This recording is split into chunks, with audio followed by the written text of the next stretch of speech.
Welcome to this Oasis Academy Longcross e-safety workshop. This particular workshop will be focusing on the issue of cyberbullying, what it is and how to respond to it. As we know, the internet is a great and wonderful place. We don't want to stop children from using it. It provides opportunities for education, socialisation, expressing individuality and developing new skills. However, it remains a complex place which was not built intentionally for children and is not as regulated as other children's services. Therefore, it is important to be aware of issues that can arise during the use of the internet and how to respond to them, such as the potential for cyberbullying, as this workshop will look at in more detail. We're going to start by taking a look at what bullying is. There are three key aspects of bullying behaviour, namely that it is negative, intentional, and repetitive. These behaviours can apply both on and offline. If we see that somebody is being hurtful towards another person and it's a one-off, but it's unintentional, we may say this is rude behaviour. However, it wouldn't be classed as bullying. If somebody is intentionally unkind to someone and is hurtful towards them, but again it's a one-off, they're being mean, but it's not what we would class as bullying behaviour. Bullying behaviour is intentional, meaning that somebody is intending to make another person feel bad. They may use violence, the threat of violence, hurtful words, or ganging up on somebody to make them feel helpless. The behaviour is repetitive, hurting another person or a group more than once. This is what we would say is bullying behaviour. It happens again and again to an intended victim. It is also about an imbalance of power, making somebody else feel weaker or lesser than the perpetrator.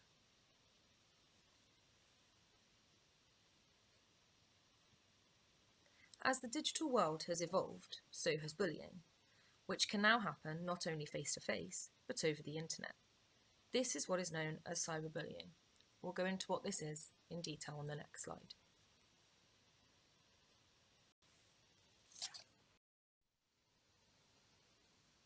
So, what is cyberbullying? Although the definition hasn't changed, it is still intentional, hurtful, and repetitive bullying behaviour. The means by which it is done has changed. It has evolved along with the digital world and can now be done over the internet. This is what we call cyberbullying. Cyberbullying is when someone bullies others using electronic means. It can take place over any device connected to the internet, which allows for two-way communication. This includes, but is not limited to, mobile phones, tablets, computers, and even games consoles, as it becomes more common for players to chat to one another whilst playing online. This could involve social media, messaging services over the internet. It can involve anything from sending messages to posting offensive comments to uploading and sharing private or embarrassing photos. Cyberbullying is classed as an indirect form of bullying when compared to verbal or physical bullying, given that it usually takes place through a digital device and not face-to-face. However, for those experiencing it, it has consequences that can be just as serious and have far-reaching effects.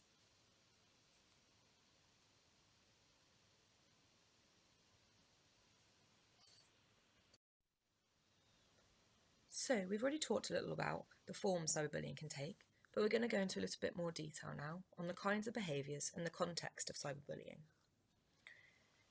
Cyberbullying can happen on a variety of devices and channels, such as mobile phones, social media and networking sites, and even online games. One way for cyberbullies to torment their victims is through the use of mobile phones. This can happen in a range of ways, including but not limited to unpleasant or nasty texts being sent in order to threaten someone or call them names, making prank calls or silent calls, even passing a number around to other people and getting them to send unpleasant texts and calls to the victim. Cyberbullies can also hurt others in a number of ways on social networking sites. They could do this by posting nasty comments or sending threatening private messages. They could set up a hate group, focusing on an individual or small group and encouraging others to post nasty comments about them. You can even conduct a poll on social networking sites about somebody. Online gaming is becoming a more and more popular way of socialising between children and young adults, and it's definitely not exempt from cyberbullying. Cyberbullying can take place within online games in the following ways: by sending insults or swearing at someone using a chat facility on games, or through a headset talking to them verbally. You can send nasty voice or video messages, steal someone's password and then pretend to be them on the game, even working within a game to create a large group of people and gang up on somebody.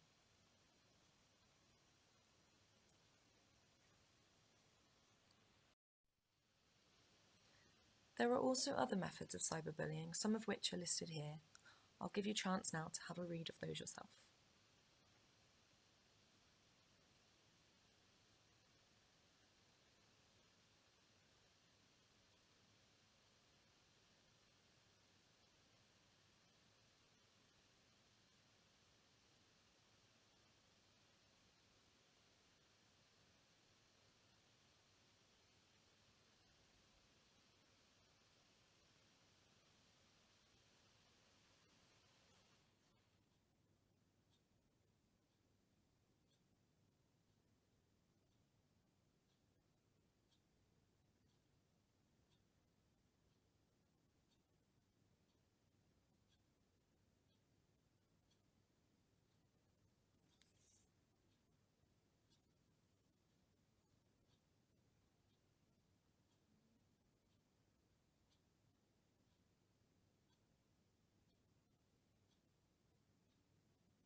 So, as with bullying face-to-face, cyberbullying can be done in a range of ways.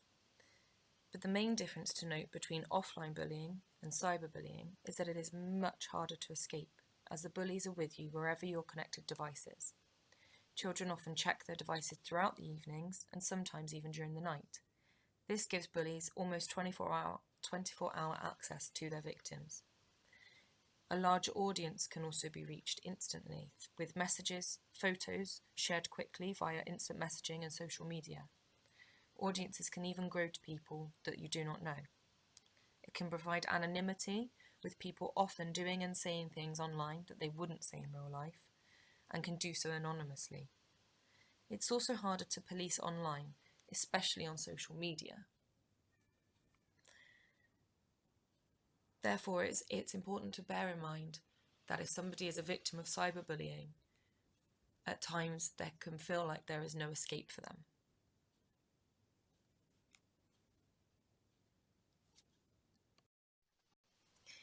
It can often seem that children are speaking a different language when it comes to the internet, using terms that we've never heard of or we're unsure of the meaning. Therefore, on this slide, we're going to go through some terms that are specifically related to cyberbullying that you may have heard being used or may not, but don't know the meaning of. I'll go through what each word means. The first is catfishing. This refers to stealing somebody's profile or setting up a fake profile in order to lure people into starting an online relationship. Cyberstalking is very similar to stalking in that it's about sending frequent and repeated messages. They could include the threat of violence or physical harm, but it's done over the internet or through electronic devices. Dissing is sending or posting information that's intended to damage somebody else's reputation. Exclusion refers to deliberately excluding somebody from an online game, conversation, or activity. This could be done by an individual or even a group. Flaming means to send angry and abusive online messages that are intended to intentionally provoke somebody into starting an argument. Fraping is logging into someone else's account and impersonating them or posting inappropriate content in their name. This has been seen in the past as a bit of fun, some silly behaviour that is quite funny, particularly on Facebook, However, it can have serious consequences and obviously be far more damaging to somebody's reputation, depending on what is posted in their name. Griefing is angering or verbally abusing people through online gaming, either via messaging on the game or over headsets verbally. Harassment is targeting an individual or a small group with a persistent and offensive messaging which could develop into cyberstalking. Masquerading is creating a fake account, fake identity, or impersonating someone else online to harass a specific individual anonymously. Outing refers to publicly sharing personal, private, or embarrassing information, photos, or videos of somebody else online. Roasting refers to ganging up on an individual online and sending offensive abuse until that victim is seen to crack. Finally, trolling. Trolling is deliberately posting provocative and insulting messages about a subject or inflicting racism, misogyny, or prejudice on an individual or group. This is very common on sites such as YouTube, where people often post comments underneath videos, and Twitter.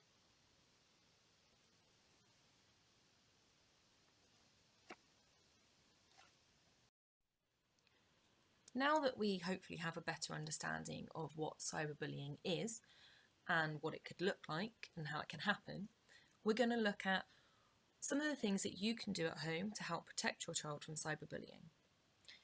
On this slide, you'll see a few things to consider. I'll go through them in a little bit more detail now. So think before you post. The choices we make online say something about who we are. It's important to talk to your child about how the things that they do online paint a picture of themselves. It creates their digital persona.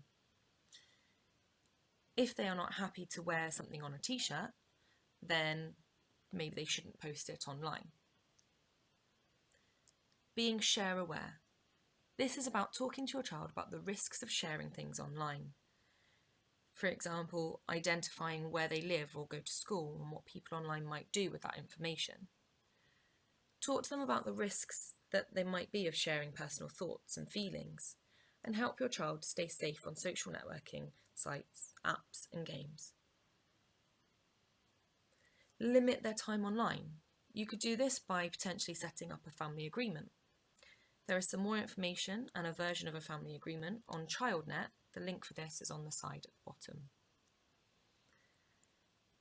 Being a good role model is key. Children learn by example, so make sure that they see you using the digital world in a positive way and teach them good habits, how to be polite, have internet manners, and not post anything that they would not want posted about them, about others online. The key is to get involved. The best way to keep your child safe online is to take an interest right from the start. They need your love and protection online just as much as they do in the real world. So stay up to date and keep your child safe in today's digital world by checking out NetAware. Again, the link is on this slide at the bottom. By talking to them and having an up-to-date in the know-how about their life online, it'll be easier to potentially spot any signs that your child may be in danger or be a victim of cyberbullying. And the relationship will be there in order to talk to them about it.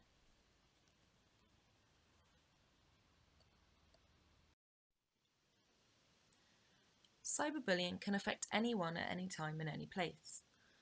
The impact of it can be long-lasting and leave people feeling scared, anxious, and lonely. So it's important to know what signs there may be that someone is being bullied. Some of those signs are listed here, although if a child displays these signs, it doesn't automatically mean they are being cyberbullied. However, it is useful to know that these could be potential signs that this is happening, or that something else is upsetting the child. So it's useful to know what they could be, so that you can then develop a conversation and talk to them. I'll give you a minute to read through these potential signs.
Some of the more obvious signs that a child may be a victim of cyberbullying, or in fact any bullying, include, but are certainly not limited to, crying, mood changes, weight loss, depression, and regularly trying to avoid school. It's important that if you spot these signs, you try to have an open conversation with your child in a safe space.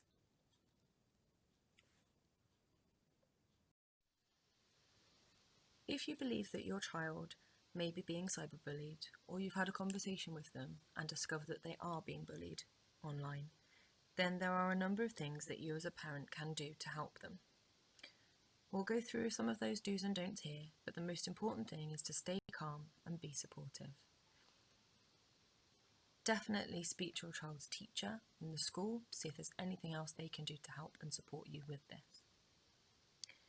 Let's start with the do's. You can block individuals on most social media platforms and messaging services. This will stop private messages from becoming an issue and people being able to privately message your child. Reporting. Most social media platforms and online games have a reporting mechanism. This means that content can be reported and reviewed by a monitor who will then remove it if it's deemed to be inappropriate. Make sure you keep any evidence. It's important to keep this evidence, any evidence of bullying, by taking screenshots of the offending material. You can then refer back to this later and have an accurate record of the offences. Know when to take it further. In extreme cases, and if you feel your child is in danger, you could involve the police. Definitely, it's important to involve the school. Let them know what's going on, show them the evidence. Thinking about what not to do if you are concerned about your child being bullied. Firstly, retaliation. Advise your child not to respond to abusive messages and to leave any conversations that they feel uncomfortable in. Don't stop them from going online. Removing access is a punishment to the bullied child and can lead to further isolation. Don't deal with it alone. Talk to your friends for support. We have an anti-bullying policy in school and we can help you deal with cases of cyberbullying. Don't stop when the bullying stops. This means keep talking to your child. If the bullying has stopped, that doesn't mean stop communicating with your child about it.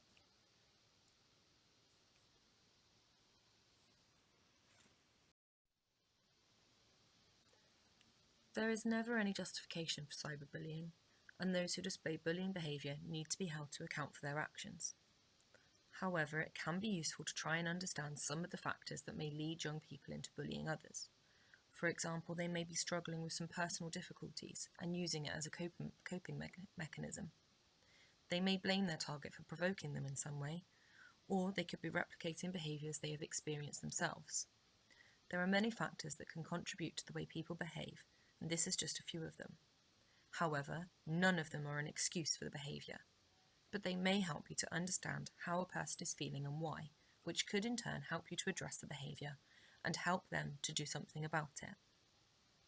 With that in mind, here are some do's and don'ts if you suspect or know that your child may be participating in cyberbullying behaviour.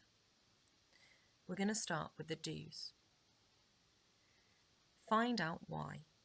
Try to establish the facts around the incidents and keep an open mind.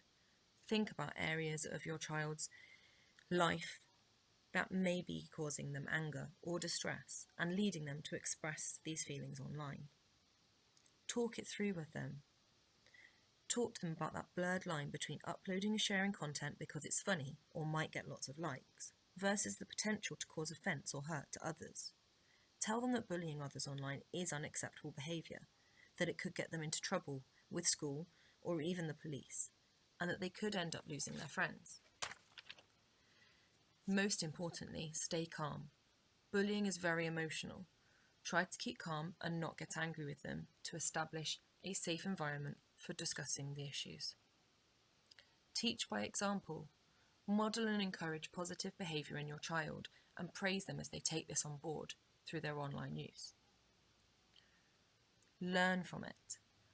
Above all, help your child to learn from what has happened Think about what you could do differently as a parent or as a family in light of the situations. Now thinking about what not to do. Try not to get upset.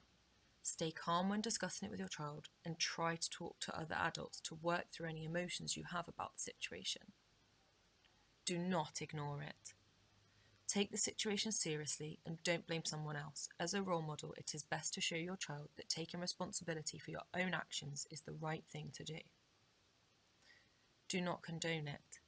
If your child was cyberbullying in retaliation, it's important to explain that two wrongs do not make a right, and it will just encourage the bully's behaviour further. There is not an excuse for cyberbullying. Don't take away their devices. This could make the situation worse and encourage them to find other ways to get online. Instead, think about restricting their access and take away some privileges if they do not stop the behaviour.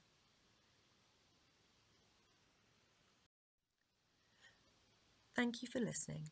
I hope this workshop has been useful. Here are some more resources that could offer you further information. Alternatively, or in addition, you could always speak to your child's teacher or a member of the school leadership team if you have any worries or concerns about cyberbullying and your child.